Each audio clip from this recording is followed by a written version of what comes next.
Man, last week we talked to you about some myths surrounding or misconceptions surrounding this concept of courage, both misconceptions in the secular or non-biblical world, as well as misconceptions among those who follow Jesus. This week, I want to lay out the 4 irrefutable attributes that the Bible offers us when it talks about courage. Join me on today's episode as we dive into a comprehensive study of courage and what I learned about courage. Men in the Arena Army, we salute you. Hey guys, thanks for listening to this episode of the Men in the Arena podcast. This is Equipping Men in 10. I'm Jim Ramos, your guide and host of Spotify's #1 podcast for Christian men, leading you to your best version in that stress bubble of life and beyond. Hey guys, this podcast episode is all about the 4 irrefutable attributes of courage. And this is in my new book that just went live on Audible called Guts and Manhood, the 4 irrefutable attributes of courage. I want to walk you through a little bit of history here. So in 2001, after watching God move radically at a speaking event in Colorado that we drove out to, my wife and I drove 24 hours home. And with our 3 young boys, these boys at the time were 6, 4, and 2, with our babysitter in the back seat of our Suburban, and the whole way we talked about moving somewhere else. It was the first time, and we grew up in the San Luis Obispo County. I was born there. I lived there for 35 years. It was the first time I'd ever thought about leaving. It was that moment when I realized, God, you're calling me to something else. So I started praying about it, and it became very clear that I would need courage to do whatever came next. So I thought, you know what, I'm going to study every time the word courage is mentioned in my Bible. My Bible's a New American Standard. At the time, I came up with 29 times that courage was mentioned in a very distinct way, unlike any other time. I think there were 40-something times it was mentioned. And I wrote a journal entry about each of those times. I came up with 29 total journal entries. And I remember I put it in a little booklet, and I gave it to people.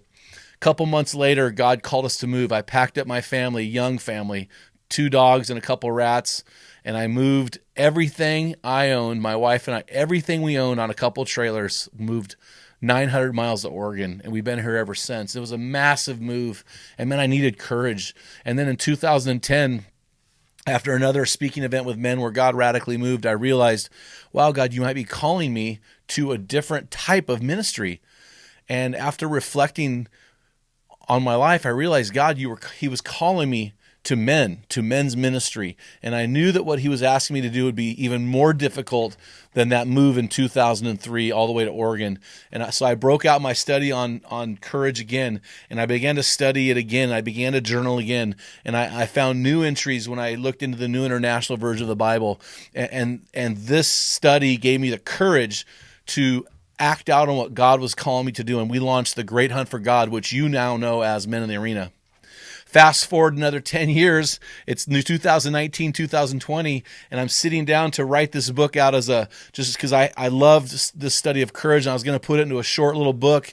And as I began to go through my journal entries, and as I began to combine my New American Standard entries from 2001 with my New International Version entries from 2010, I realized, holy cow, of these 57 times where I saw courage mentioned, I realized something profound. I realized that I could take all of these entries about courage that the Bible talks about and break them down easily into 4 distinct categories. And I realized that when courage is spoken about in the Bible, when you look at courage from a comprehensive point of view, in other words, every time the word courage was mentioned, you came up with one of 4 things that courage was about.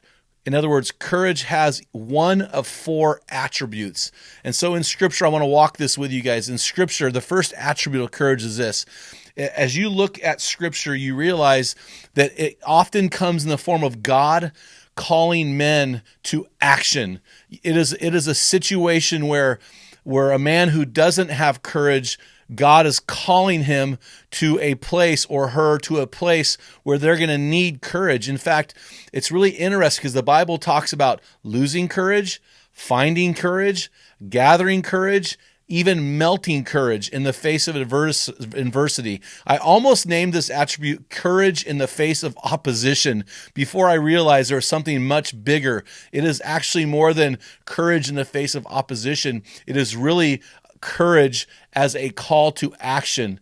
And here's what I realized, it doesn't take courage to lounge on the couch. It doesn't take courage to defer your fathering to another man. It doesn't take courage to watch football while your family goes to church. It doesn't take courage to collect an unemployment check even though you're a healthy human being. Edmund Burke once said, evil prevails when good men do nothing. And I would question the meaning of the word good.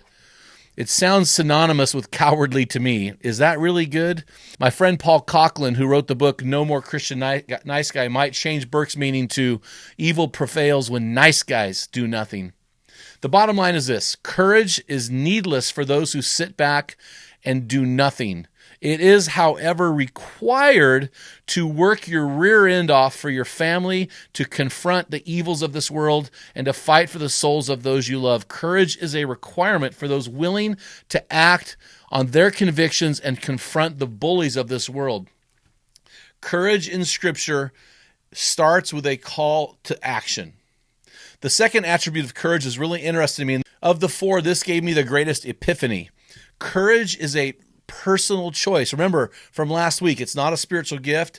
It's not a part of the Mosaic law. It's not a fruit of the Spirit. It's not based on how big you are or how athletic you are or how strong you are. Courage is a personal choice. It's a personal choice. The New American Standard has been my personal study Bible since 1989. My spine of that Bible is torn. The pages are ripped. There's coffee stains. There's a fly stain where I crushed a fly in a church service one day. My kids learned how to write, and there's little Ramos man scribble all over that thing. I mean, this thing has been used, and it is faded. Its pages are faded. It's dog-eared. Pages are torn. During my first exhaustive study in that Bible, I found 47 direct references to courage, and of those 47, 16 were commands to take courage. I hope you heard that. 16 times God commanded that a person take courage. In other words, it wasn't imparted. It wasn't a gift. It wasn't a fruit of the Spirit. It wasn't a part of the law that people were supposed to follow. But God commanded that people take it, grab it, lay hold of it.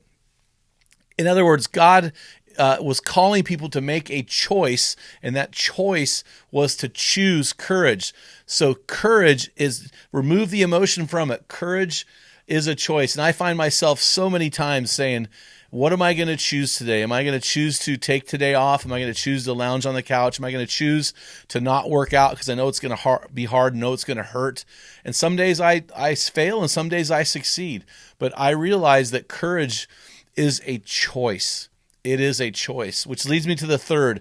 Courage, the third attribute of courage is this.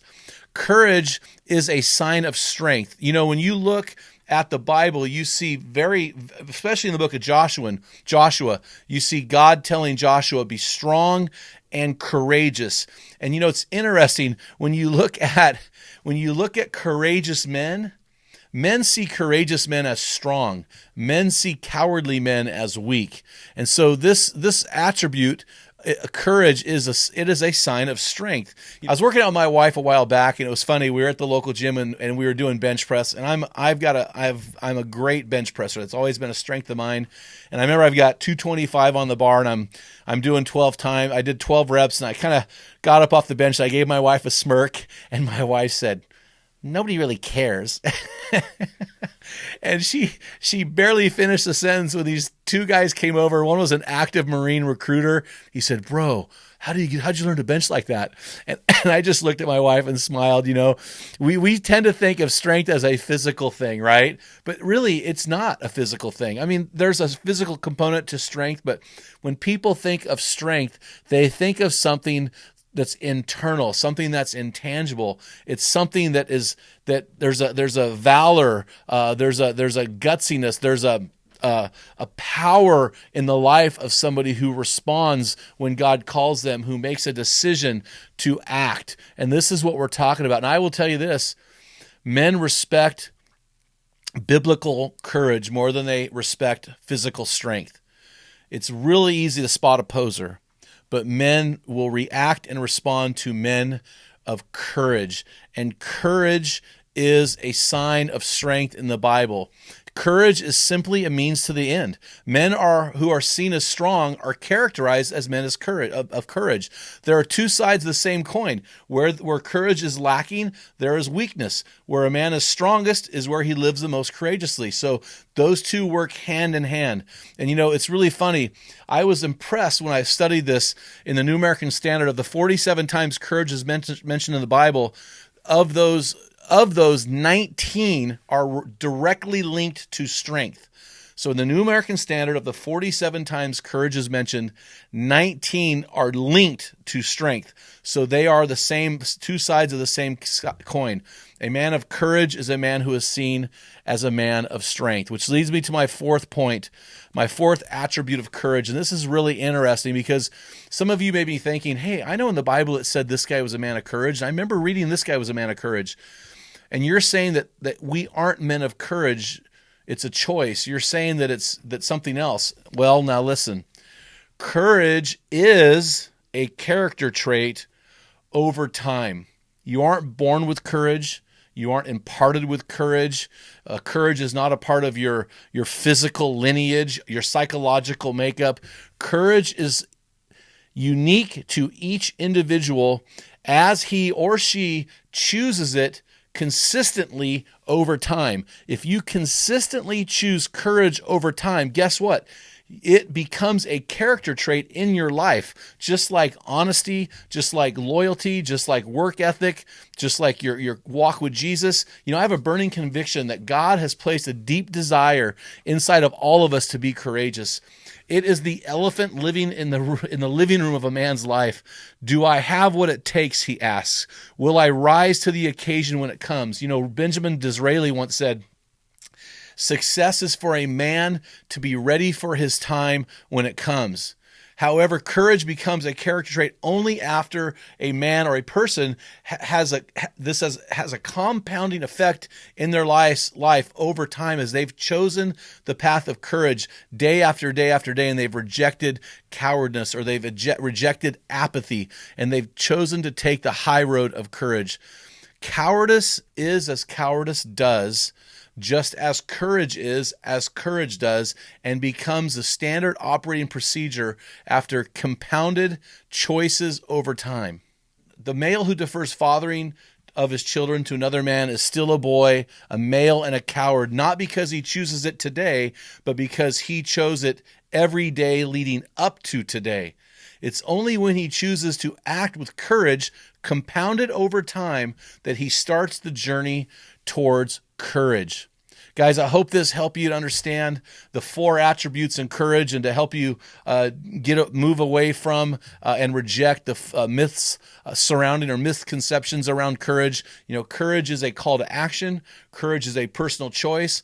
Courage is a sign of strength and courage is a character trait over time. If you enjoyed today's episode, guys, make sure you get on over to Audible, purchase your copy of my book, Guts and Manhood, the 4 Irrefutable Attributes of Manhood, or take the link and share it with one of your buddies. Until next time, and feel the wet sand on the arena floor, hear the deafening roar of the crowd, taste the sweetness of victory, smell the stench of battle, get in the game, get dirty, grind it out, and be a man.